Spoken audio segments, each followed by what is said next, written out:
There is a mansion in Ireland where the devil himself is said to have knocked on the door, and he was invited inside. On the rugged coastline of County Wick, facing the cold grey waters of the Hooked Peninsula, stands a towering Georgian mansion known as Loftus Hall. Isolated, silent, watching the sea as it has for centuries. Locals say the wind never truly stops there, and neither do the whispers. But to understand why this house became one of the most feared in Ireland, we have to go back to the year 1775. The Tottenham family had made Loftus Hall their residence. Aristocratic, wealthy, devoutly Protestant. They lived in relative isolation, surrounded by servants and the endless roar of the Atlantic. One evening, as thick storm clouds swallowed the horizon, a violent tempest rolled in from the sea. Rain battered the tall windows, lightning split the sky, and through the storm, a ship appeared in distress. The family watched from inside as a small boat detached from the vessel and rowed desperately toward shore. Moments later, there was a knock at the door. A stranger stood there, tall, well-dressed, pale, his dark eyes unnervingly calm despite the chaos outside. He asked for shelter until the storm passed. In Ireland, hospitality is sacred. They let him in, and from that moment, nothing was ever the same. The mysterious guest was charismatic. He spoke eloquently, laughed his manners impeccable. He dined with the family and impressed them with intelligence and confidence. But one person felt something was wrong. Anito Tenamyu, curious, sensitive. She claimed a stranger's gaze lingered too long. She said his smile never reached his eyes. The servants whispered that the candles flickered when he entered a room, even without wind. And yet, no one asked him to leave, because sometimes evil does not arrive with horns. Sometimes it arrives with charm. After dinner, as the storm intensified, the family gathered around a heavy wooden table to play cards. The fire crackled in the hearth. The thunder shook the walls.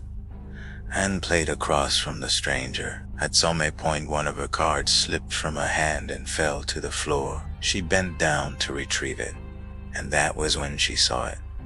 Not boots, not human feet, but cloven hooves, black, split, resting calmly against the stone floor. Her breath caught in her throat. She slowly lifted her eyes, and the stranger was staring directly at her, smiling, and screamed. In an instant, the man stood up and leaped onto the table. Lightning exploded through the roof with a deafening crash.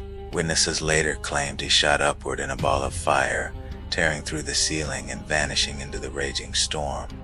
When the smoke cleared, a large hole remained in the roof, and the storm ended. Who's like that? But the true horror had only begun. Anne was never the same again. Some accounts say she became withdrawn. Others claim she spoke of demons at her window, of whispers at night, of promises made in fire. Her family, ashamed and fearful of scandal, locked her inside her favorite tapestry room.